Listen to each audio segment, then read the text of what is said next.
कभी कभी इंसान का सबसे बड़ा सच हमें उस वक्त पता चलता है जब हम उस सच से भागना बंद कर देते हैं। पिछले एपिसोड में आरोही को वो फाइल मिल चुकी थी, एक ऐसी फाइल जिसने उसकी दुनिया दोबारा उजाड़ दी। एक सिग्नेचर, एक नाम और एक सच। रघुवीर प्रताप सिंह, वही आदमी जिसके साथ काम करते करते आरोही का दिल धीरे धीरे जुड़ने लगा था। वही उसके परिवार के बर्बाद होने की वजह निकला। लेकिन क्या कहानी उतनी सिंपल है जितनी दिख रही है? क्या रघुवीर वाकई एक कातिल है या कोई और भी है जो अंधेरे में छुपा हुआ है? आज का एपिसोड सिर्फ राज नहीं खोलेगा, बल्कि आरोही को उस दर्द से दोबारा रूबरू करवाएगा जिससे वो सालों से भाग रही थी। नमस्कार, मैं हूं आपकी स्टोरी टेलर और आप सुन रहे हैं द एपिग्राफ स्टूडियो। तो चलिए शुरू करते हैं रक्त रंजित पार्ट 1 का एपिसोड 2, पहचान। रात के 2 बजे थे। पूरा ऑफिस खाली था। सिर्फ एक कैबिन की लाइट जल रही थी और उस कैबिन में बैठी थी आरोही। उसके सामने लैपटॉप स्क्रीन पर वही फाइल खुली हुई थी। लिखा हुआ था राइट केस कॉन्फिडेंशियल और नीचे रघुवीर का सिग्नेचर। आरोही की आंखें लाल हो चुकी थी, पर वो स्क्रीन से नज़र नहीं हटा पा रही थी। उसने धीरे से खुद से कहा, ये कैसे हो सकता है? उसका दिमाग एक ही सवाल पूछ रहा था, अगर रघुवीर कातिल है तो फिर उसकी आंखों में वो दर्द क्यों था? दूसरी सुबह ऑफिस पहुंचते ही आरोही ने खुद को नॉर्मल दिखाने की कोशिश की, पर रघुवीर नोटिस कर चुका था। मीटिंग के दौरान सब लोग डिस्कशन में बिजी थे, पर रघुवीर की नज़र बार बार आरोही पर जा रही थी। मीटिंग खत्म होते ही उसने सबको बाहर भेज दिया। रूम में सिर्फ 2 लोग बचे। रघुवीर ने सीधा आरोही से पूछा, क्या बात है, तुम ठीक नहीं लग रही? आरोही ने फाइल समेटते हुए कहा, जी नहीं, मैं ठीक हूँ। रघुवीर ने कहा, झूठ बोलना नहीं आता तुम्हें आरोही? आरोही रुक गई। पहली बार उसने महसूस किया कि रघुवीर सिर्फ लोगों को कंट्रोल नहीं करता, उन्हें पढ़ भी लेता है। उसी शाम जब ऑफिस खत्म हुआ, आरोही घर नहीं लौटी। उस रात आरोही घर गई ही नहीं।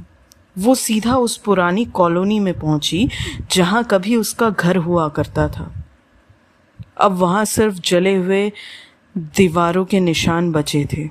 हवा में अब भी एक अजीब सी जलन थी और फिर यादें वापस आने लगी। बच्चे चिल्ला रहे हैं, चारों तरफ आग। 10 साल की आरोही अपनी माँ का हाथ पकड़े भाग रही थी। बाहर लोग मारो, जला दो चिल्ला रहे थे।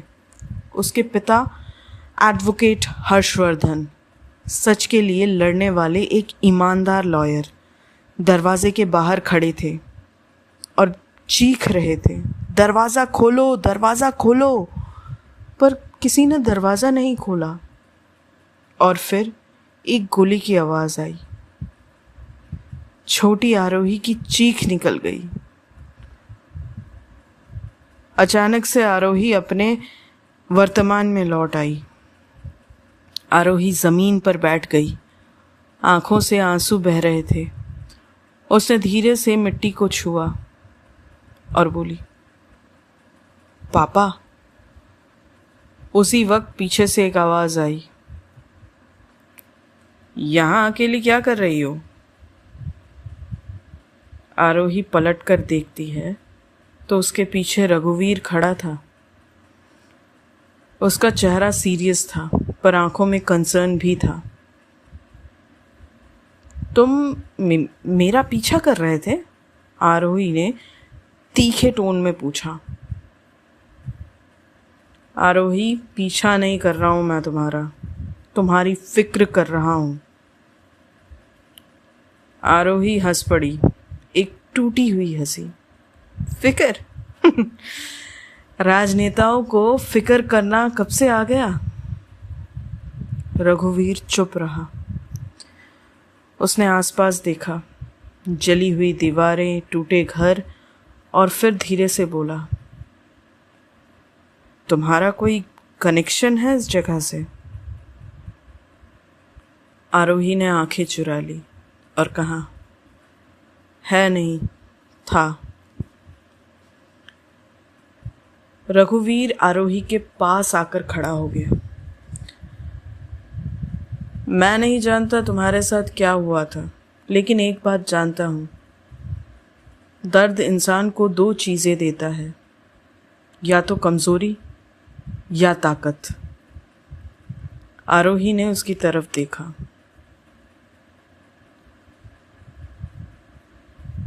और उससे कहा, और अगर वही दर्द किसी इंसान की वजह से मिला हो तो? रघुवीर कुछ सेकंड्स तक चुप रहा, फिर बोला, फिर बदला इंसान को जिंदा रखता है। आरोही की दिल की धड़कन तेज हो गई। उसे लग रहा था जैसे रघुवीर सिर्फ उसे नहीं, उसके अंदर छुपे सच को भी समझ रहा है। अब धीरे धीरे आरोही का इन्वेस्टिगेशन और गहराता गया। अगले कुछ दिन आरोही और एग्रेसिवली इन्वेस्टिगेशन करने लगी। उसने पुराने पुलिस ऑफिसर्स के नाम निकाले, कॉल रिकॉर्ड्स, पॉलिटिकल फंडिंग, और एक नाम बार बार सामने आ रहा था, विक्रांत, एक पावरफुल ऑपोजिशन लीडर। उसी बीच रघुवीर का ट्रस्ट आरोही पर और बढ़ता गया।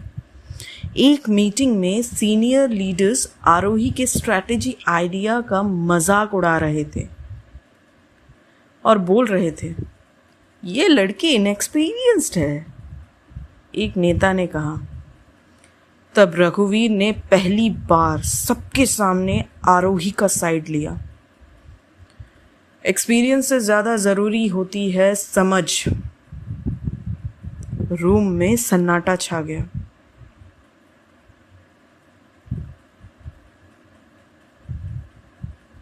रघुवीर ने फिर कहा, जो तुम लोग 20 साल में नहीं समझ पाए, आरोही 1 महीने में समझ गई। आरोही रघुवीर को देखने लगी। उस पल में नफरत और अट्रैक्शन दोनों एक साथ जिंदा थे।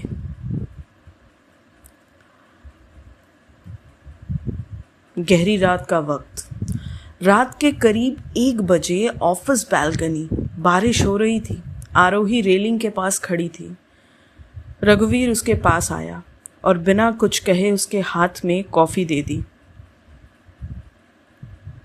तुम बारिश को इतना क्यों देखती हो आरोही? आरोही धीरे से बोली, क्योंकि बारिश सब कुछ साफ कर देती है। रघुवीर ने उसकी तरफ देखा और कहा, सब कुछ नहीं, खून के दाग नहीं जाते।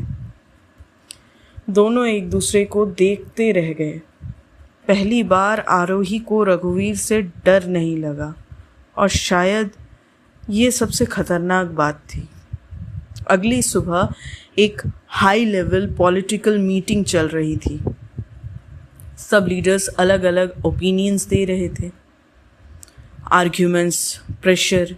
तब आरोही ने एक स्ट्रैटेजी सजेस्ट की। पूरा रूम चुप हो गया। सब रघुवीर की तरफ देखने लगे। रघुवीर धीरे से खड़ा हुआ और सबके सामने बोला, तुम मेरी टीम नहीं हो आरोही, तुम मेरी ज़रूरत हो। आरोही का दिल 1 सेकंड के लिए रुक गया, क्योंकि उस पल में उसने सिर्फ एक पावरफुल पॉलिटिशियन नहीं देखा, उसने एक ऐसे आदमी को देखा जो धीरे धीरे उसकी ज़िंदगी बन रहा था, और शायद उसकी बर्बादी भी। तो ये था रक्त रंजित पार्ट 1 का दूसरा एपिसोड, पहचान। आरोही सच के और करीब पहुंच रही है, पर जितना वो रघुवीर के पास्ट को समझने की कोशिश कर रही है, उतना ही उसका दिल उसके करीब जा रहा है। क्या रघुवीर वाकई उसके परिवार का कातिल है, या कोई और इस खूनी खेल के पीछे छुपा हुआ है? और सबसे बड़ा सवाल, क्या आरोही बदला ले पाएगी जब उसका दिल ही उसका साथ छोड़ने लगा है?